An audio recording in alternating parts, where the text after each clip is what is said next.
24,000 উট, প্রায় 40,000 ভেড়া, এত পরিমাণ গনিমত যখন রাসূল সাল্লাল্লাহু আলাইহি ওয়াসাল্লাম পেলেন, তিনি এগুলো বন্টন করতে শুরু করলেন। মক্কার সাহাবাদেরকে দিলেন, অন্যান্য গোত্রের লোকদেরকে দিলেন, আশেপাশের সবাইকে দিলেন। মদিনার যে সাহাবারা তাদেরকে কিছুই দিলেন না। ফলে ওনাদের মধ্যে ক্ষোভের জন্ম নিল। ক্ষোভ থেকে ওনারা সমালোচনা করতে আরম্ভ করলেন আল্লাহ রাসূল সাল্লাল্লাহু আলাইহি ওয়াসাল্লামের। এবং সমালোচনা করতে করতে এটা এমন পর্যায়ে চলে গেল, এক পর্যায়ে তারা বলতে আরম্ভ করলো যে আমরা ওনার জন্য জান দিলাম, জীবন দিলাম, আজকে উনি এত সম্পদ পেয়ে সব নিজ এলাকার লোকদের মাঝে বন্টন করে দিল, এটা কি ঠিক করলো উনি? মানে কেমন যেন রাসূল একটা ভুল করে ফেলছেন, আল্লাহ তার রাসূলকে ক্ষমা করুক, এরকম একটা কথা তারা বলে ফেললেন। আল্লাহ রাসূল সাল্লাল্লাহু আলাইহি ওয়া আলিহি ওয়াসাল্লাম যখন এই কথা শুনলেন, তিনি সবাইকে ডেকে বললেন, ইয়া মাআশারাল আনসার, আমি কি তোমাদেরকে পথভ্রষ্ট পাইনি? আমার ওসিলায় তোমরা হেদায়েতের দেখা পেয়েছো। আমি কি তোমাদেরকে নিঃস্ব পাইনি? আমার ওসিলায় তোমরা সমৃদ্ধ হয়েছো, সম্পদশালী হয়েছো। আমি কি তোমাদেরকে যুদ্ধরত অবস্থায় পাইনি? আউস খাজরাজ তোমরা তো ফাইট করতেছিলে ইচ আদার। আমি যে তোমাদের মধ্যে সম্প্রীতি আর ভালোবাসার মেলবন্ধনে তোমাদেরকে একত্রিত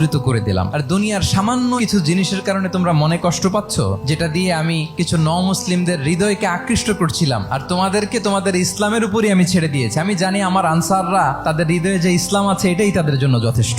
তোমরা কি এতে খুশি হবে না? মানুষ উট আর ভেড়া নিয়ে তাদের এলাকায় ফিরবে, আর তোমরা আল্লাহর রাসূলকে নিয়ে তোমাদের এলাকায় ফিরবে। আল্লাহু আকবার।